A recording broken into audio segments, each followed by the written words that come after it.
All right, so Celeste, do you want to kick us off? Yes, I would love to. First of all, good morning to everyone who are on the West Coast in Mountain Time, and good afternoon to our friends that are on the in Central Time and Eastern Time. I'm just going to give a quick introduction. I'm Celeste. I'm the head of our customer success team here at Management One, and we have Paul Erickson, our head of mentorship. He is going to kick off with unlocking psychological messaging and pricing. But before he does, we have a great group on right now. If you have any questions, please go to the bottom of your screen and there you should see a ribbon and there's a Q&A section. Just type your questions in and we will either answer them live at the end where Paul will leave time for questions, or we'll answer them throughout the presentation if we can do that. So Paul, do you want to take it away? All right. Thanks, Celeste. And Welcome. again, good morning or good afternoon, whatever time it is in your time zone. Welcome. We're going to talk about psychological messaging and pricing today, and how we can influence our customers' buying habits. I have a lot of information, so I'm going to talk a little fast. One other thing I'll say too, that if anyone's interested in the presentation, you can contact me and we'll give you my contact information at the end of the presentation. I'll actually send you the PowerPoint so that you have it. First, I want to talk a little bit about Management One and some of our values, purpose, and our purpose and focus. When I started with Management One in 2018, we wanted to talk about who we really were and our purpose and our focus. And we came up with these 6 characteristics of generous courage, curiosity, adaptability, commitment, collaboration. And I think each one of those, based on our CEO and founder, who is now back with the company, Mr. Mark Weiss, it kind of exhibits all of those. So I wanted to start out with that. And then, of course, have you ever been to a retail webinar that started out with Leonardo da Vinci? I think not, okay? But Da Vinci said all our knowledge has its origin in perceptions. And more so than ever before, retail is a business about perceptions. And how we price, we're going to start out with pricing. And psychological pricing really plays on the fact that consumers rarely know what something should really cost. And psychological pricing relies on how we use simple changes in how we price goods that trick the brain of the consumer in their spending and their shopping habits. Now, several years ago, I heard about this book by a professor at Harvard University and his name was Gerald Zaltman. And the thesis of the book was essentially 95% of purchases are made from the subconscious mind, not the conscious mind. And I have to be honest with you, when I heard this, I'm thinking, what a bunch of hooey, right? I mean, that, by the way, human beings include me. So he's telling me that 95% of the purchases I make every day, once a month, maybe buy a new car, are not from my conscious mind, but my subconscious mind. So I had to buy this book, and I did. And I have to tell you that I totally bought into his ideas. And so what we're going to talk about today is we're going to talk about how to tap into these subconscious behaviors and biases that we all have. Now, if we're going to talk about pricing psychology, you cannot have any kind of discussion about pricing psychology without day one in pricing psychology school, which is chart pricing. That's day one. It's the oldest, most heavily taught pricing method in the book. And essentially what it's saying is that the customer always rounds down. Let me repeat that. The customer always rounds down. So, and this is clearly in the subconscious, because when we see $199.99, we know in our conscious mind that that's $200. But in our subconscious mind, the consumer looks at that as being 190 something because they round down. It's been around forever. It tricks the brain into thinking something costs less. And the question, which I shouldn't even have to put up on the slide, is, does it really work? Of course it works.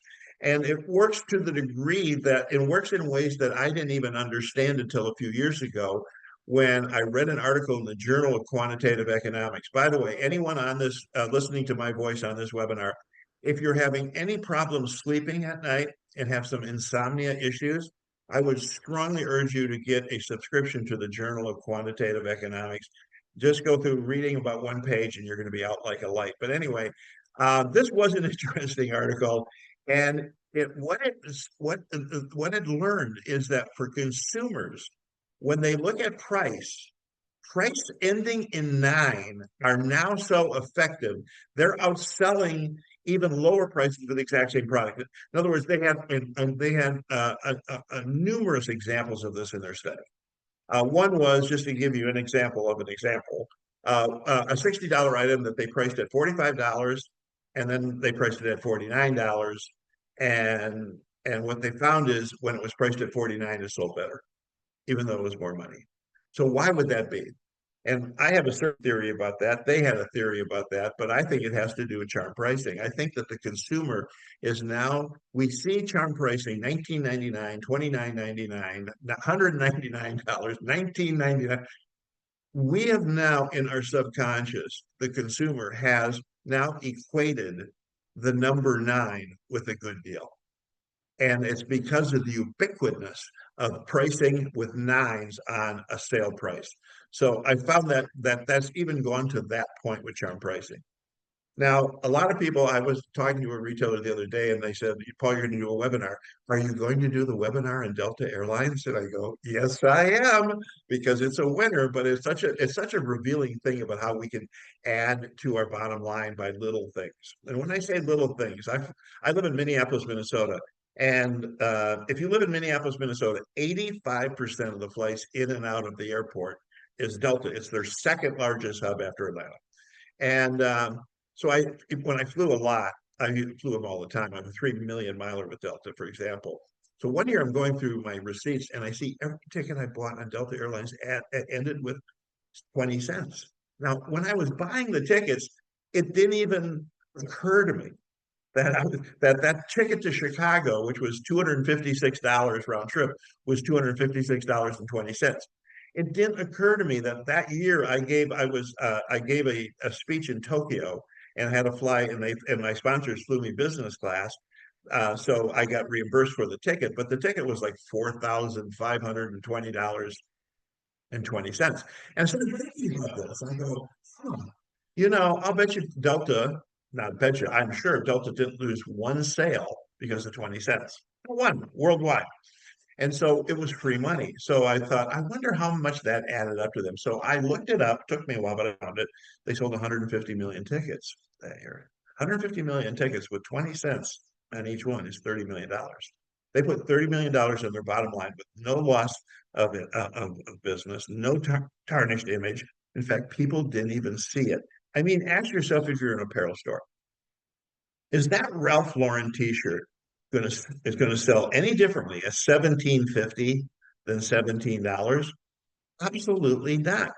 There is no difference. So scents become a very, very important strategy for retailers who want to improve their bottom line profit, because anything you increase on your initial markup takes an express elevator down to your net profit right away. So it's definitely worth it. I've got 2 necktie stories for you, and they're all clean, but I have 2 necktie stories for you. And the first one is I was giving a speech on pricing psychology in Orlando, Florida.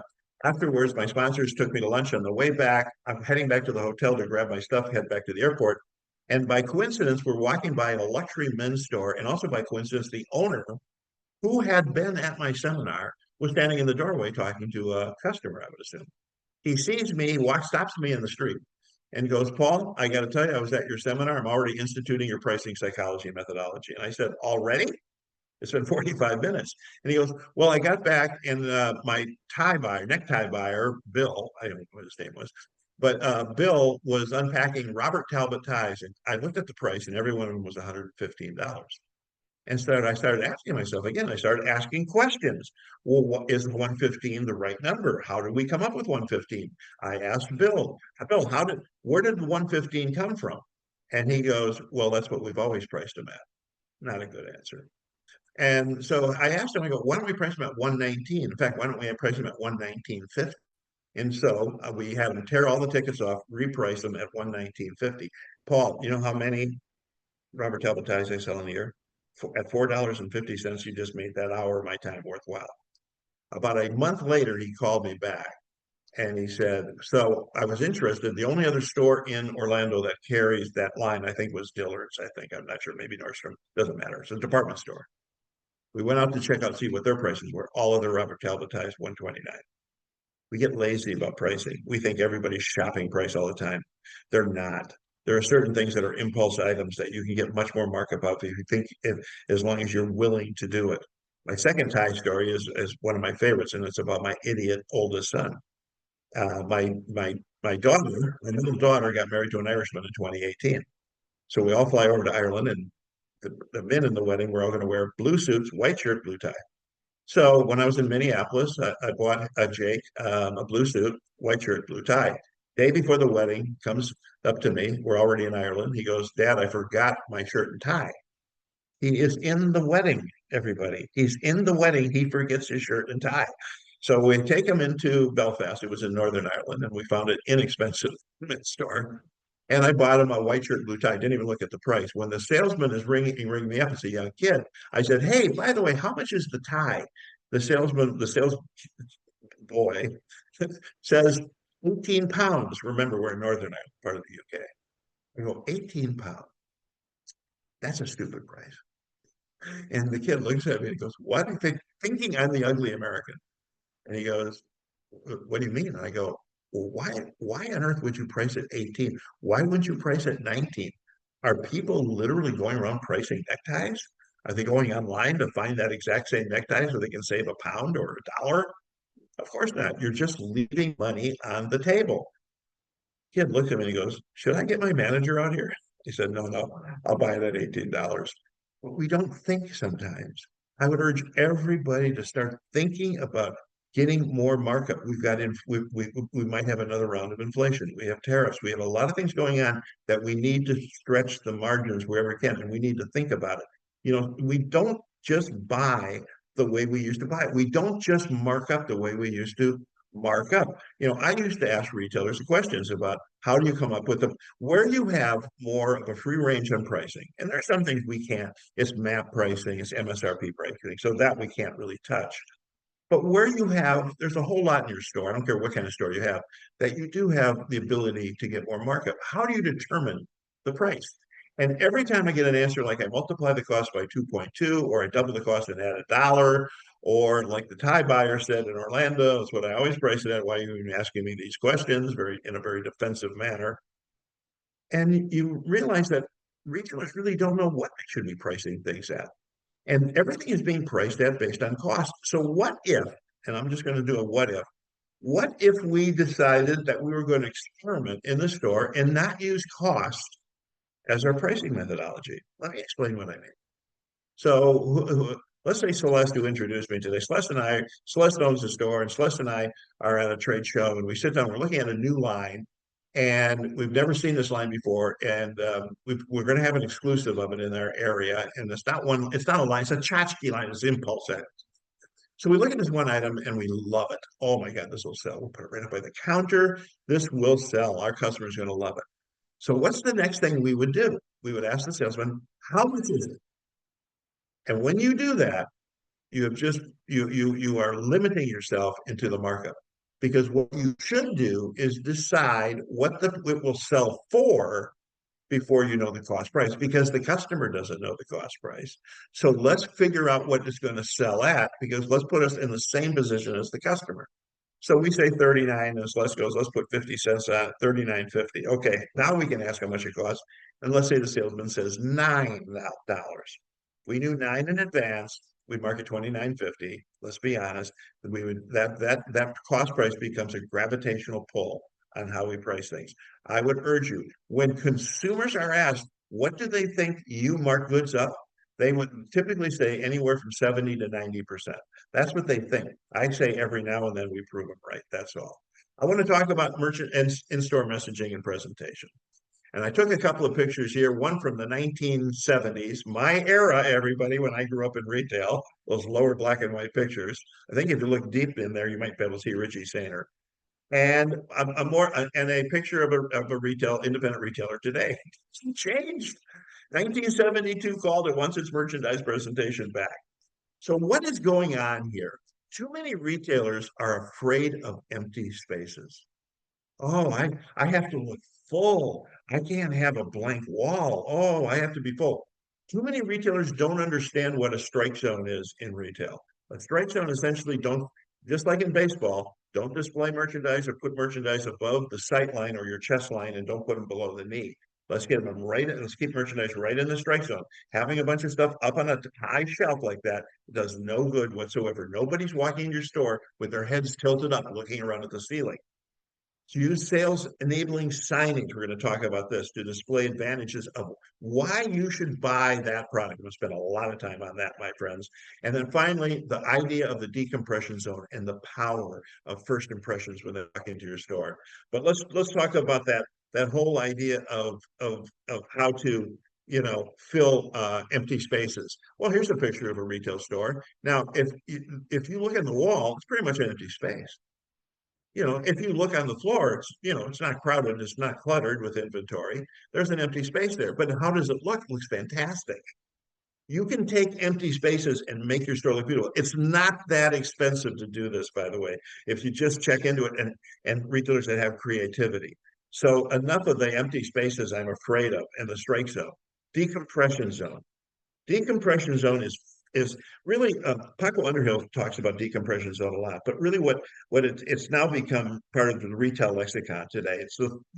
It's 10, 15, 20 feet inside the entrance of your store. And what it does, it allows the consumer to adjust from their outside world that they left and entered into your world, to your store environment.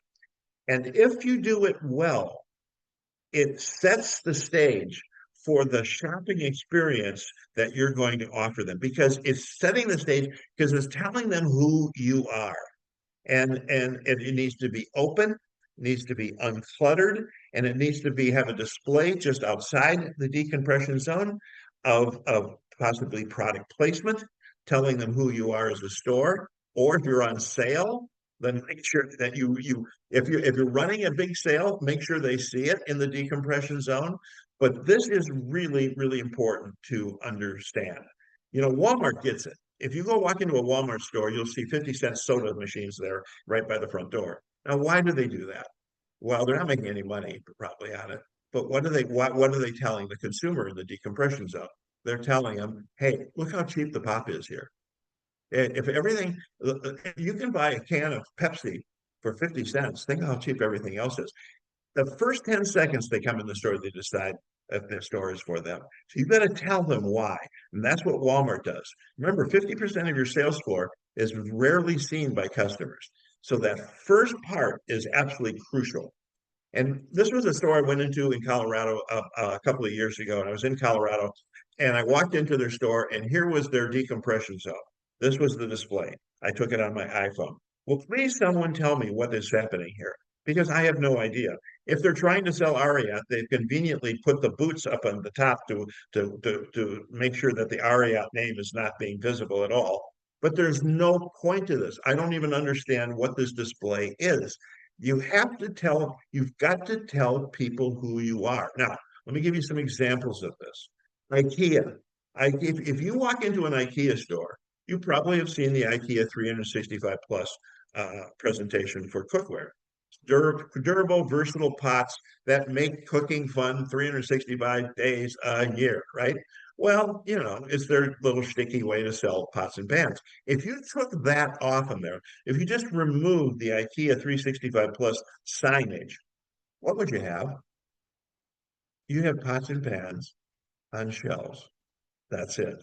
They are giving you subliminal messaging, why you need to buy this. You know who's really good at this?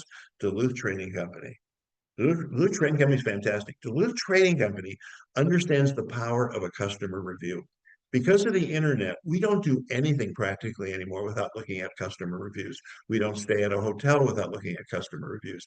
We don't maybe go to a concert without looking at customer reviews. We don't eat it at a restaurant. We don't. Everything we look at customer reviews all the time. So the Duluth Trading Company, instead of just having work pants, and then, by the way, they're selling work clothing and outdoor clothing, not the most exciting store, right? but they're one of the most successful retailers because they're good at this. So those work pants are, a lot of retailers would just have work pants down at the bottom by color with the size sticker on it. That's it. They may say work pants. What they do is they put a display up. They tell you our work pants, we dare you to wear them out. They're messaging that. And then they've got some sort of customer review from some guy named Bob, who's a field engineer in Indiana, who talks about how great they wear, and not only that, they're the most comfortable of any pair of pants I own. This is messaging to help sell the merchandise.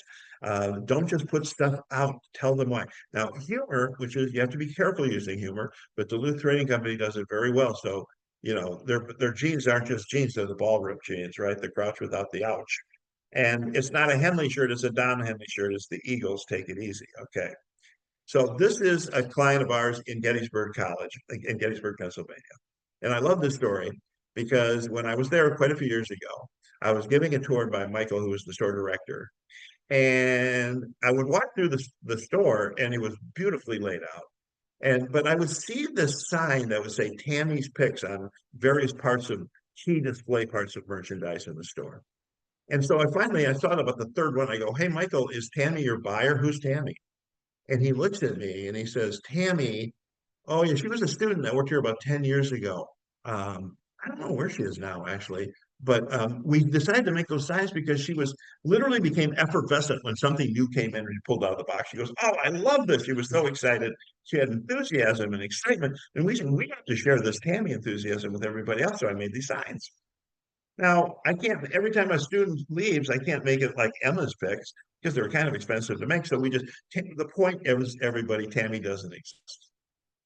But who cares? Because if Tammy likes it, then maybe you should too. Product recommendations, not just from family and friends, but from anybody. Again, these are back to these customer reviews.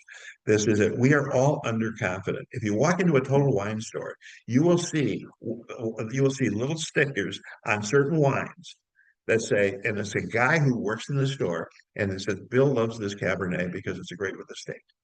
And Mary loves this Sauvignon Blanc. It's great with shellfish. And it has a great, and they'll go and they'll tell why they love it. Why do they do that? Because it helps sell product. What do you think of this? Do you think I should buy this? Yes, you should. What else they do, and what else that Gettysburg College do, that Barnes and Noble does, is right in the front in the book section, they will tell you what's the best-selling books from the New York Times bestseller list, fiction and nonfiction. And why do they do that? With the books right there. Again, this is telling you, hey, everyone else is reading this. You should read this too. It is in the subconscious mind. They're telling you, boy, these books are top sellers. And we have them right here, and you should buy it. If it's a top seller, sell them. Because we've got this fear of missing out. People have FOMO. You've heard of that. And so if it's a bestseller, let's just say there's a reason everyone's obsessed with these shopper bestsellers. An interesting thing that I find with online retailers and brick and mortar retailers is if a retailer can have a good online business and a good brick and mortar business, but their online business does a way better job of doing selling because they know there's no salespeople there. So the site itself has to sell the merchandise. Well, I would assume in your store, and you probably have great salespeople, I would assume they want that, right? And then make sure that there's good signs that help them sell, just like you do online. One thing, we need to understand something from human psychology, and that is when we see something new, we see it as the potential to reward us in some way. And what happens is when we're exposed to something new, that it releases this neurotransmitter chemical called dopamine in our brain. And the dopamine is released in our brain as the feel-good chemicals. When we eat cake, when we have family over for holidays, see a funny movie, see something new. Dopamine is released in our brain. And that's why people stand outside an Apple store to see the new Apple phone when it's just like the old Apple phone, with the excitement of something new. So why is this important? It's important because when we get something new in, tell them it's a new arrival. Don't just put it out on the floor. Again, your messaging it goes, just arrived, new arrival. That's why stores do this, because the successful retailers do this, because it's important to know this. One other thing. I told you this is going to be a fast presentation. It doesn't matter what the price is if you can make it a good price. Let me repeat that. I don't care what the price is. You can make it look like a good price. And you know how you do that? I'm just using words like low, everyday low price. You know, there was a study done right here in Minneapolis at the University of Minnesota, and they had participants study two print ads, both on rollerblades. Same rollerblade, same coloration in the ads. The ads were duplicate, same price. The only difference between the two ads were in the benefits section in the print ad. One ad said high performance and the other said low friction. That's the only difference. And when they interviewed the participants at the end and they studied the ads, they asked them what they thought. They all thought they liked the rollerblade. They said that the benefits are all important benefits for them. But 75% of the people in the study said that the ad where it said low friction and just it mixed into the benefits, that rollerblade, they like the price better. Low friction had nothing to do with the price, but merely ideas low. Now, how do you use this in your store? First of all, tell them it's a good price. Don't be afraid to do that. I had a client years ago. She said, I can't sell $59 t-shirts.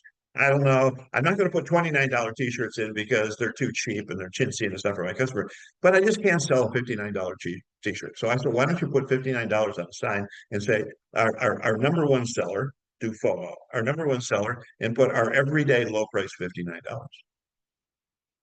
They sold because you're using subliminal information to help sell the merchandise. Same story in Colorado. I see this pathetic a table. Okay, so I go and I go, well, what are these all about? Because nobody's telling me anything about it. And I looked at and all the prices were $11.99. Well, I would have been more interested in looking at the table. I go, oh, $11.99 is a good price. Where's the sign that said our everyday low price? Doesn't be on sale.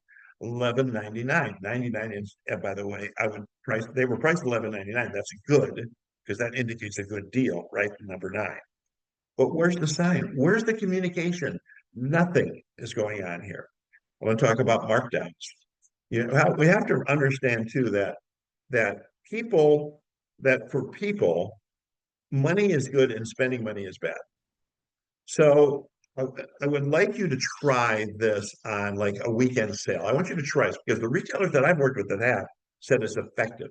And so instead of having an outerwear sale this weekend, pre-season outerwear, all jackets 20% off. Instead of doing that, so pre-season outerwear sale, all coats and save $40 on every coat and jacket. Now, what's the difference? Let's say that $40 is about 20% off. The difference is that you are now telling them how much they're saving. You're framing it around how much money they're saving versus how much they're spending. I mean, many times you go into a grocery store and at the bottom of the receipt it says you saved X amount of dollars from shopping with us today. Why would they do that? They're reinforcing again a positive in the psychological mind. Also, the psychology of percentages. You know that packaged goods don't use percentage off. You don't see Colgate toothpaste percentage off. The percentage off is a construct by us, people in the apparel business, in the shoe business, independent retailers, mass merchandisers. And there is an absolute movement now, and I see it in many, many stores, away from this. Why are retailers moving away from percentage off? Because it doesn't work. Maybe 50% off, maybe 70% off works, but 20, 30% off doesn't work anymore. It's always irritating because you're making the customer do a mathematical calculation. And number 2, it's dangerous in the respect you've created an addiction, just like alcoholism and drugs. You've created this addiction and percentage off. Pre-pandemic in 2019, during Christmas, there was a team around the country that interviewed and were doing a survey of shoppers in shopping centers. And they asked women, what would be the percentage off that would entice you to go into a store you normally would buy? And you know what the answer was? And this was 6 years ago. 40 off. You get 20% off if you give a retailer today your email address. It doesn't mean anything. So we've got to stay away from that. Where are retailers going to? They're going to actual price points when discounting. And I'm seeing this again in good retailers. Instead of 20% off, everything on this rack, $19.99 or $49.99. You give the consumer will respond better to knowing the price than not knowing the price. That's very, very important. And and it doesn't even have to be on sale. You can just say all our shorts $12.99 and up. Immediately you're telling them that, hey, this is a pretty good price on shorts. It's not even marked up. It's our regular price. And you're inviting them to come because of, again, the number 9. Use price points when you can. And by the way, this idea of new goods sell also works with new markdowns, because new markdowns also will get just reduced, has the same effect. Oh, you just marked this down. If you've ever marked down something on the floor, this is true. It's like moths to a light. They just come, they go, oh, are you marking this down right away? Don't use the word sale. Sale on its own is just the laziest thing, and it's the saddest and laziest thing in retail. If you're bound and determined to use the word sale, then at least tell them why it's on sale. End of season clearance, special purchase, weekend special. You can come up with a million reasons why it's on sale, but don't just post up a sale sign, because then they may question anything that's not on sale. When's that going? Because you haven't told them the reason why that's on sale. A good review for better stores that has actually works pretty well. So we work with a lot of, but I think this would work with really any retailer. But we have a lot of clients who say, Paul, I don't want to have a sale rack in the store other than in January, July. I clear out goods pretty well. And at that point, I just, donate them or whatever. I'm not going to have a sale rack.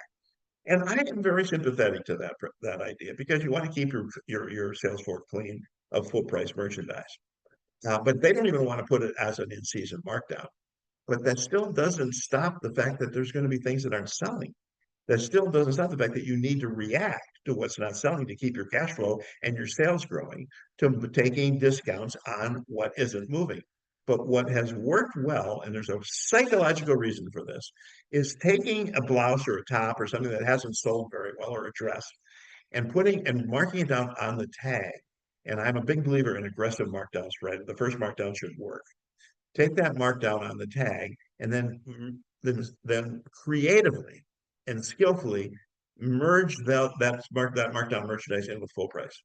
What happens is the customer starts leaving through a rack, and they see everything's at full price. All the blouses are whatever, doesn't matter what price point.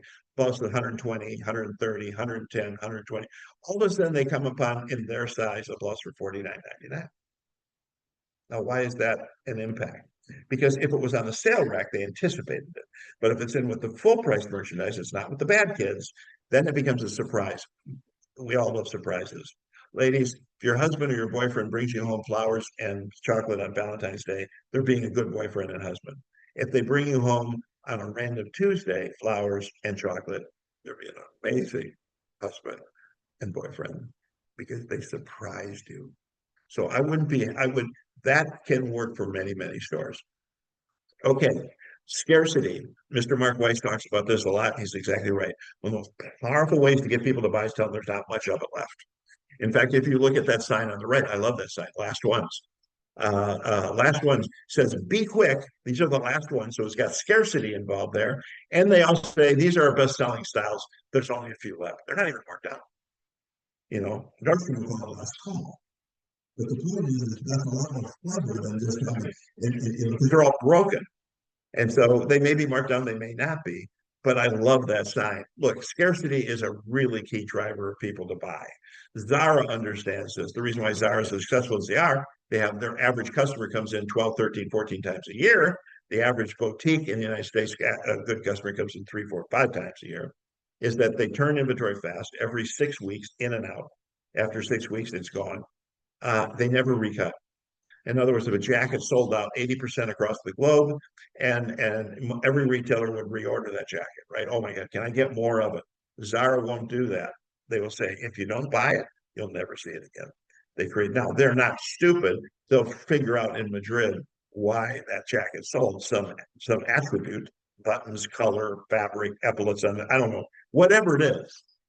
They'll cut something similar, but they won't make it again. They create their own scarcity of product. It is creating artificial time strain. If you miss the chance to buy this now, you're not going to see it again. This is a sense of urgency and it encourages customers to make purchases quickly. And we all love impulsive purchases. We see it all the time. We have one left in the warehouse. Someone else expressed interest in this house today. Call now, available while supplies last, et cetera, et cetera, et cetera. And one last point about this, and this was actually a study. I'm not making this up. The proof that Australians have way too much time on their hands.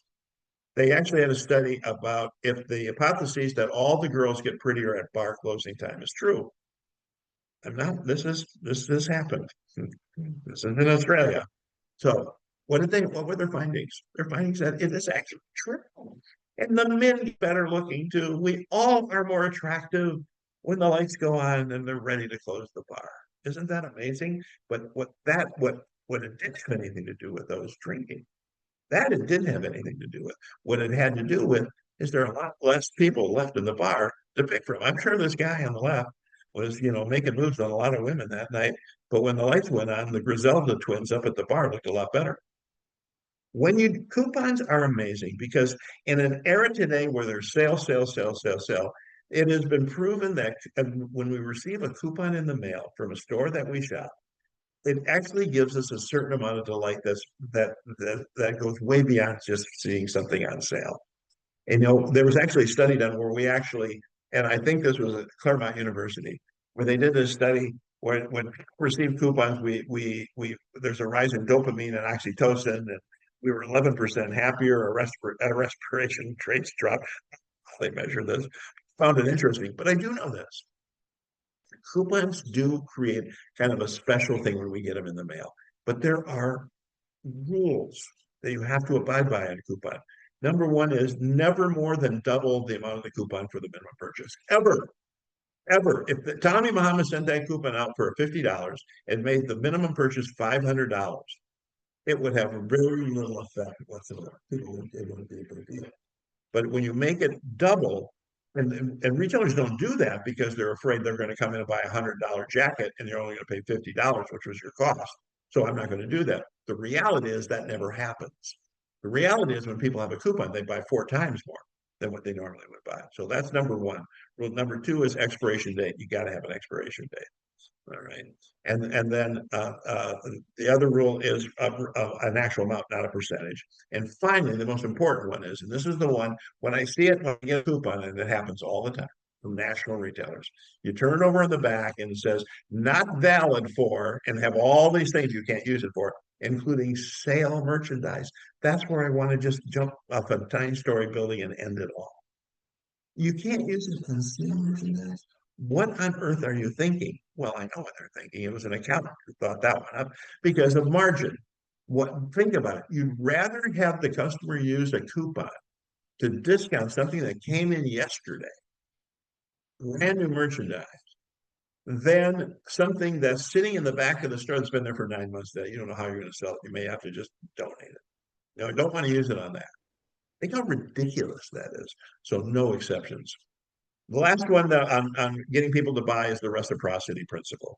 The reciprocity principle is best explained when you go to a grocery store and you see these drug-pushing great-grandmothers giving away free cheese and crackers and pizza slices and sausages, and they're standing there, and as you walk by, they try to catch you to get eye contact.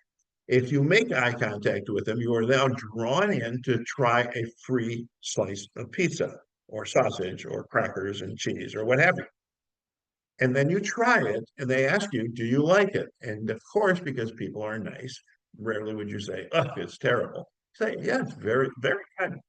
And here it comes, one of the most powerful motivators of all time in selling something.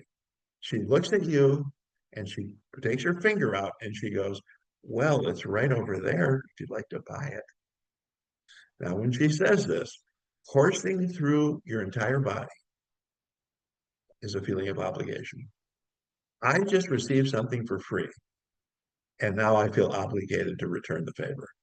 That is the reciprocity principle. And it is unbelievably powerful. There's been lots of studies about this all the time because human beings love to get something for free. Free, the power of free. Researchers sold 73% more hand lotion when it was offered in a bonus pack than when it carried an equivalent discount. Remember this, you're better off. Shoppers prefer getting something extra for free than getting a discount. This is really, really important. So instead of your BOGO being buy one, get the second one at half off, buy two, get the third one for free with big letters like that. You know, I'm going to tell you a quick story. I was in Madison, Wisconsin years ago, and there was a new client there and had 3 shoe stores. We were in his flagship store. After we got done working with the owner, he said, "Hey, I want to have Morty, the manager of the store, come in and we'll give you a tour of the store. You should look at the store." And I go, "Absolutely." So Morty gives me a tour. Morty's a good salesman. He sells me 2 pair of shoes. Well, combined value $600. This is about 15 to 20 years ago. So those are expensive shoes. $600 full price. When Morty's ringing it up, one of them were suede. And so when Morty's ringing it up at the suede shoe, he goes, "Hey, Paul, you have spray for this to protect it because it's October and it's going to get cold and wintry and sloppy. And these are beautiful shoes. You need to protect them." And I go, "No, I probably don't. Put the spray in too." I'm thinking good suggestive selling. And then he does something. He takes the insoles that were for sale right behind him. He takes them out of the package and puts the insoles in my shoes. I didn't even tell him to do this. And he goes, "I'm going to tell you something right now. You're going to thank me for this." He goes, "I'm on my feet all day. I couldn't be on my feet all day without these in my shoes." It's like walking in there. "You're going to thank me for this." I'm going, "My God, this guy's the greatest salesman." I get the bill. You know what's going to come. $600. There's nothing there for the insoles and the spray. And I asked him, "Well, you forgot to put this on the bill." And he goes, "Why would I do that?" Because I want you to just bought $600 worth of shoes. I want to make sure that you're happy with your purchase. And I know this is going to make you happy with your purchase. That's on the house for free. Oh my God. Now I looked up how much those were, $24. So he gave me $24 of free merchandise on a $600 purchase. As a percentage, that's 4%. If he would have told me, "I'm telling you what I'm going to do, Paul, I'm going to give you 4% off and I'm going to make you happy with your purchase." Would that have made me happy with my purchase? That would have made me angry. 4%? The cheapskate? You couldn't have gone 10. But you see how this works? You see how you can do this and make this? It will help you in terms of your customers will love you more. They will tell other people. It's the best word of mouth advertising you can buy. Little things that I know. I gave a speech in Tokyo, Japan. I told the story. At the end, a lady gets up and says, "Paul, I love the speech about the shoes. But you need to know in Japan, we do this all the time as a culture. When someone buys something from us in the store, we give them a gift as thank you." And I said, "I understand that. I was in the Ginza district 2 days ago and bought my daughter $400 worth of Hello Kitty crap that you can't do it. You can't sneeze in that store without spending $300 or $400. And after buying $400 of Hello Kitty merchandise, they did give me a gift. You know what it was? A Pez container of candy. That's not what I'm talking about. I'm talking about something of meaning, like the spray for the shoes or the insoles. Those have meaning that really made my purchase better. Now we need to look at inventory differently. And I'm going to do a little bit of management one stuff here too, because it's so important. When we get a new client, when we find out that they're having cash flow problems, if they're having difficulty growing their business, it almost always comes down to this, that they hold too much inventory and don't buy in enough new inventory. In other words, they hang on to inventory too long and they don't bring in enough new product to help stimulate sales. It is the common thread of retailers that are struggling with growth, struggling with cash flow, and struggling with their business. And almost every single time, it is that same thing, and they have to look at inventory differently. First thing we have to do is we have to age our inventory. You've got to look at inventory and how old it is. Anything more than 6 months old, I don't care what store you have, if 20 to 30% is older than 6 months, you've got a potential problem. If 30% or more of your inventory has been there for 6 months, we need to have a prayer meeting right now and address it, okay? Because aged inventory is a cancer, and it's a cancer that robs you of your sales, of your cash, and robs you, most importantly, of your potential. And if you ignore this, if you think, well, it'll sell one day over the rainbow, then what's happening is it's metastasizing throughout your business like a cancer. And it affects your sales because people don't come in as often, your good customers.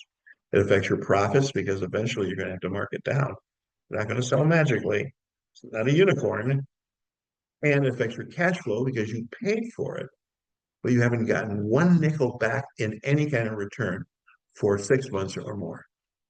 And that is the cancer that is robbing you, and that is robbing you of your potential. There are rules of this business when it comes to financial merchandising.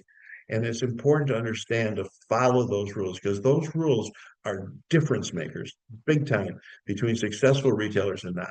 We always tell the first time a new client comes with us that has a lot of, depending on how much aged inventory they have, that the first thing they have to do is they have to go to the dentist. It's not really a dentist, but it's like if you go to a dentist, anybody here love to sit in the dentist chair for 3 or 4 hours? No. You want to get it in and get it out as fast as you can. That's a liquidation sale. That's getting rid of all that stuff that's accumulated over time. And remember, the sale is not for profit. And remember that hype is the word here. Signs, big, bright, loud, featuring the deals. By the way, the color red attracts attention, more so for men actually than women. But the red, if you see professional retailers when they run a sale, it's in red because that attracts attention to people. Make it easy for them to shop. Sort by size and then style. And by the way, where clutter is death for regular priced merchandise, the sale customer, which is usually a different customer, loves clutter. They love digging through stuff. And don't tiptoe around markdowns. Whatever it's going to sell, sell it. Get rid of it fast. The reason why stores who reduce inventory over an extended period of time never see the cash is because their expenses eat it all extra cash up. So you got to do this quickly, not too long, under 2 weeks. And you want to get out of that dentist chair fast, categorized by price. If your sale lasts a little longer, change the messaging up. Things like sale continues, more lines added, further reductions, last few days remaining. And at the end, whatever is left, have a big fire or donate it to charity. But it's a total loss. Throw it out. And now you are ready to begin the turnaround of your store into something really, really special. Every new retailer I talk to, and I don't care if you're in a town of 5,000 people, 50,000 people, or 500,000 people, they do not understand the potential they have. They can do a lot more business than they realize, and no matter what size town, if they do it right. So we've got a lot of free resources to support you. If you want more information about Manageable One, just stick your old phone up there to the laptop and take a picture of the QR code. But we do a lot of other information besides clients, besides simply having a financial merchandise plan based on your business. It is created for your business and your debt and your expenses and your goals. It's a bespoke plan that is not a cookie cutter plan by any stretch of the imagination. So with that, Ashley, talk fast. Any question? Do we have any questions? Anyone still left? Just a reminder to everyone to submit any questions you have via the Q&A box. If you also want to ask anything live, you can raise your hand and I will unmute you. So a few questions have come in. Thank you. So the first one from David is, how does price point strategy versus percentage off work with advanced contemporary apparel where SKUs sell in the hundreds? Well, percentage off, I wouldn't use, I can't think of many times where I would use percentage off on anything.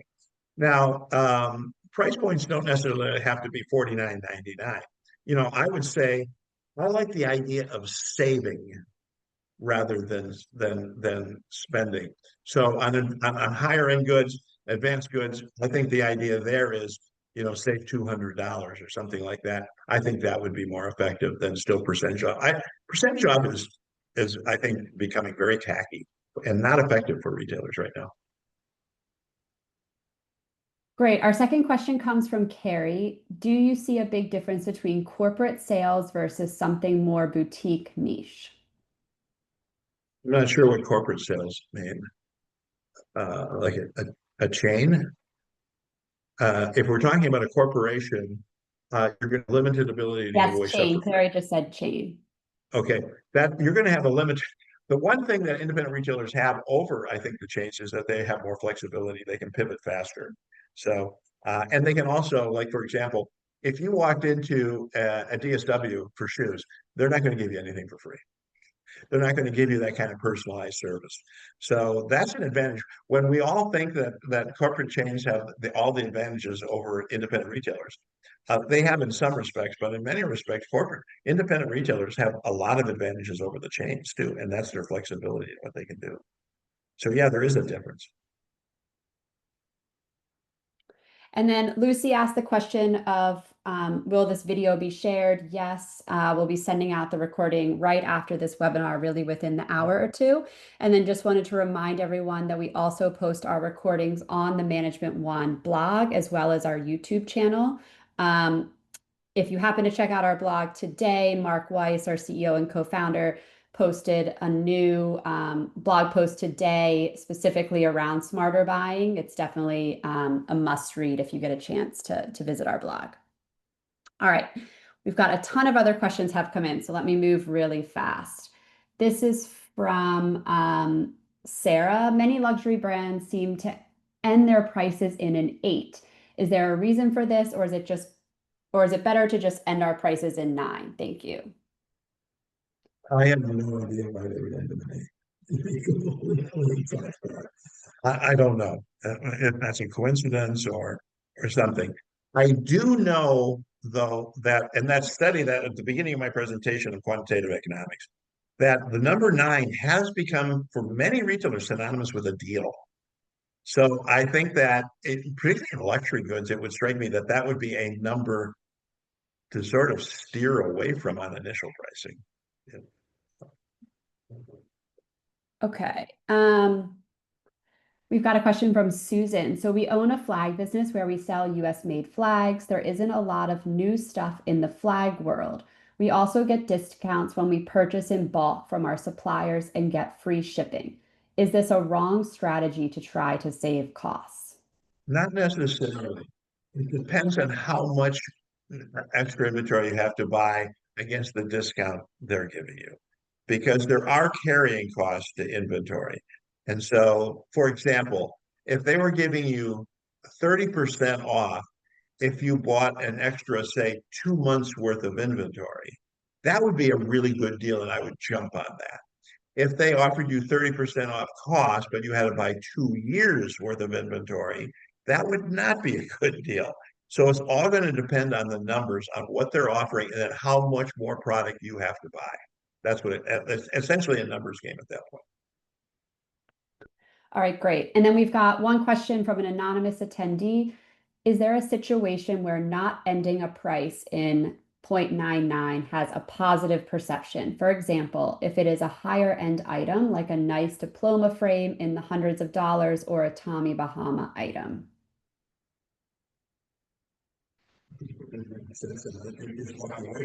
Oh, Paul, can you repeat it? You cut out a little bit. So it's not necessary to have 99 cents on it. So you could have, but I would have a 9. So if the Tommy Bahama sweatshirt was $130 and you were pricing it at, say, 89, you wouldn't have to go 89.99, just go 89. So I don't think that's a big problem. But the 9 is something, if you're going to use price points, I would urge you to put them to end them in 9, though. I think that's clearly been proven to be more effective than any other price point. And then we've got one more question from Rita. How do rally houses survive? Tons of inventory, many choices, little markdowns. What kind of retailers are these? Rally houses? Rally house? I'm not familiar with rally houses. Maybe Rita can get on. Maybe can you unmute her? Yes, let me see. They are Spirit Apparel Store. They're they're it wouldn't be Iowa State, would it? Can you hear me? Yep. I can hear you, You're permitted Rita. to talk. Hi, Paul. You could save yourself a lot of money just by traveling down to Iowa State. It's 3.5 miles or hours south of Minneapolis, if you remember, and no Delta airlines are needed. Prefer to fly, my dear, as you Uh-huh. know. Yeah. I just had a joke with you. No, Rally House is a major competitor actually of collegiate bookstores now. And we actually had a second one open here in Ames. And, we don't have, we have 30,000 students, but so they opened in Campus Town this last August right next to us, but they carry a ton of inventory. They open new stores across the nation. You have to look them up sometime, but they don't really mark product down. They carry a ton of inventory. So as an example, when we played in the Ireland game, they bought every piece of Ireland Nike merchandise you could buy. So they're stuck with a lot of it. So we kind of laugh about that, obviously, but we don't understand how they keep opening new stores and opening new stores. It just seems contradictory from what everybody learned in the pandemic. And so I didn't know if you were familiar with them, but they are really opening a lot of stores across the US. So, and a lot of our Division I schools have to compete with them quite often. Well, there's no you know, magic in numbers. And so obviously the more revenue a retailer gets, they can hold their overhead down. They may, they keep their payroll low, they have low expenses. That may allow them to have slow turn and then maybe just donate merchandise they don't sell at some point, or sell it off to through a different uh, chain or vertical. So, they can't, there's no magic to what they're doing. They might be just doing it based on a volume, sales per square foot number, Rita, I would think. Yeah, And in terms of them not taking markdowns, they they they have to be clearing out. They have capital invested in that inventory. They have to get some return at some point. right. So how they do it, they may not be doing it at the store, they have to get out and somehow do it with their money. I don't know. I'd have to find out. But there's no magic in any of this. I remember years ago there was a chain in the West Coast of outdoor stores, and every client we were working with was saying, I don't know how they make money, Paul. Their stores are full of merchandise, jammed to the rafters. They never mark down anything. Their price points aren't any different than ours. But their turns got to be terrible. And I don't know, but is that a strategy? Does that work? Because clearly it must be working for them. And within 6 to 7 years, that chain was completely gone. Yeah, yeah. It was smoke and mirrors. So I'm not saying these people read our smoke and mirrors, but they also have to play by the rules of the game too. Everybody has to play by the rules of retail gravity. Right. And we do know there's a little bit of when they open a store and they close a store. We have students that actually have interned with us and then they've taken, buyer roles down in Kansas City and so forth. And we do know that they close stores and reopen stores in in the same city, but they move merchandise around. So like when they opened the stores here in Boone or in Ames, they came in with quite a bit of old inventory that we sold years ago. So that's interesting to see too. So they're not marking the product down, they're just moving inventory around, I suppose, to give it a fresh look. That's a shell game that'll catch up to them at some point, though. Yeah. I really do. I mean, right now they're doing it with revenue volume, but there's a funny thing as retailers. One of the great challenges that any retailer faces as they grow is to keep costs in line. Because we have this funny way as if we do this in life, as we keep doing better. I used to have a guy working for me, and I said it wouldn't matter whether he was making $200,000 a year or $80,000 a year, he'd still be broke all the time. Right. Because the more money he made, the more money he spent. And retailers have a very difficult time in growth. That's why we really do a lot of cash flow planning right now, Rita, for our clients. Because, even the good clients, the clients that are growing, they have a tendency. The first thing that goes up, by the way, on any kind of growth is payroll. And that's what we watch like a hawk. And I know you do too. You for years have watched payroll like a hawk Yeah. there. But Yeah. but that's where we really keep an eye on because you're making all this money, but also everybody else who works for you is making more money and you're not. right? And so, Right. it's so easy to get that out of whack. And so that's why, one of the things that we were doing right now, and Rita, you might be interested in this, is this is not a BS financial analysis, by the way. There's a lot of that out there, by the way. But what we're doing right now with our clients, and what we're offering for free for anybody who's been at this webinar to sign up for, is a full review on your P&L, your balance sheet, and benchmarking. Is your payroll based on stores like yours too high, too low, or within the benchmark? Is your rent you're paying too high, too low? How much are you paying for advertising, marketing? Are we going to face a tax liability if your fiscal year ends at the end of December? What is our liability going to be relative to the government based on where we're at today and where we need to be at the end of the year relative to the position of inventory? And what's our cash flow position between now and the end of the year, looking like for 3 months away? Because are we operating under a plan to pay off all short-term liabilities, including credit cards, lines of credit, payment to vendors? I mean, right now we're offering this full complementary analysis for anybody, not just clients. We're doing it for our clients now because they're our clients, but we're going to offer this one-time offer to do this. And I think you'll find it's going to be very, very revealing. So that's something, if you're interested in that, you can go to either management-one.com/start or email me, paul@management-one.com. All right, great. Thank you so much, Paul. I know we went a couple minutes over, so apologies for that. I wrote to quite a few of you that had questions on how can I get a copy of this presentation? Do you have the recording? We will be sending that out literally within the hour, so look out on your email for that. And then I also included in the chat a link to our YouTube page where we put all of our webinar recordings on. So you can definitely subscribe to that page so you get everything in real time when it's added there. But thanks again. And thank you for joining today. Yeah, thanks everybody. And Rita, I'll see you in Jacksonville.